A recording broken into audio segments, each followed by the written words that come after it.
So I just found out the promoters from Rocky Mountain Race Week have decided to put on another event and call it Rocky Mountain Race Week 2.0. Starting out in Tulsa, ending in Tulsa. It's going to stay further east than Denver and the Front Range and stuff this time. And I think that's to garner entries from people more on the East Coast since they canceled Drag Week. So, it's the week leading up to the Colorado Springs airstrip attack. I feel that exposure will be much better if I do Race Week 2.0. So I'm willing to give up Colorado Springs airstrip attack. But, I mean, I wouldn't really exactly have to, but I think if I do Race Week 2.0, I'm going to be pretty stinking beat to then make another 10-hour, 12-hour drive back to the Springs and then hit up, almost immediately hit up the airstrip attack. Plus, being unemployed, entry fees, and all the expenses that come along with all that stuff, not having any sponsors, doing all of this on my own, kind of limits what I can do. I think it's going to be tough enough to just be able to do Race Week 2.0 if I do that.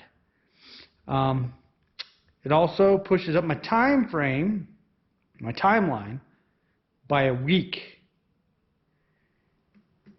So I got to quit procrastinating, I guess, because, man, I have a lot of work to do on this car if I'm going to do Race Week in 5 weeks from now. I mean, I have exactly 5 weeks. So, man, I'm thinking Race Week 2.0 though. And I don't consider that failing to meet my goal if I'm pushing it up a week and it's for a week of racing instead of 2 days of racing. And it's roughly close to the same price for entry fees. So I'm really leaning towards that. But I may not get paint on the car, but I think I can get the car put together for that. The other thing is, do I dump the 496 and just go to an LS, like a Turbo 5.3 setup? Because I've got that too. So, man, I don't know. I'm thinking what I need to do is finish getting this front end cleaned up, get the new ball joints in the control arms, get the bushings in the control arms, get this thing back to being a roller. Quit messing around, you know, and get this thing back to being a roller. I mean, I have other options, like I could work out in the dirt in the driveway at home or whatever, and I could pull the motor out of the 79 Trans Am, and I could stab the new cam, lifters, change the valve springs, and kind of wake that engine up a little bit. That's an unknown as well. And that's an open diff rear end on the Trans Am. And the bodywork's not done on the Trans Am, but I do have that option. Other option would be throw an LS motor in the Trans Am with the Turbo 400 that I have. But once again, open diff rear end. I could probably break down and buy some stuff to put a locker or a posi in the 10-bolt that's in the Trans Am and run the Turbo LS. Or I've got the other Camaro in the yard at home. It's got the 5.3 turbo sitting in it. I have to adjust the turbo piping on the hot side a little bit. I gotta, I still gotta fab that stuff up, the hot side, cold side. But that one's got the AR5 transmission with the dual disc McLeod RXT clutch. And I built an 8.8 inch rear end for it already. I just have to figure out the rear shock mounting and get a drive shaft made. And that one, I mean, it's kind of functionality too. It's an option. But I'm not sure. I got to look up what I need for safety equipment. It would be nice to run a 9-second Camaro. Would be cool. I've got Snake Eater Performance 1500s. I've got, I mean, like, I'm back to not being able to make up my mind. For real.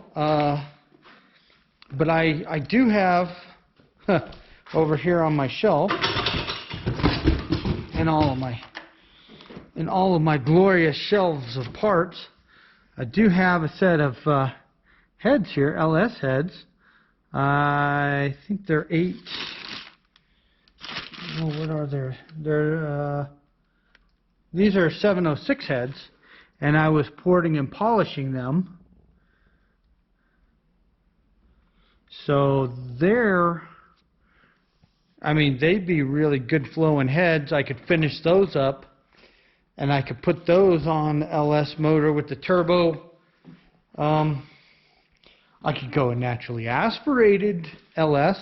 I could slap the aluminum block 5.3 back together with those ported and polished heads, run naturally aspirated with the 5-speed.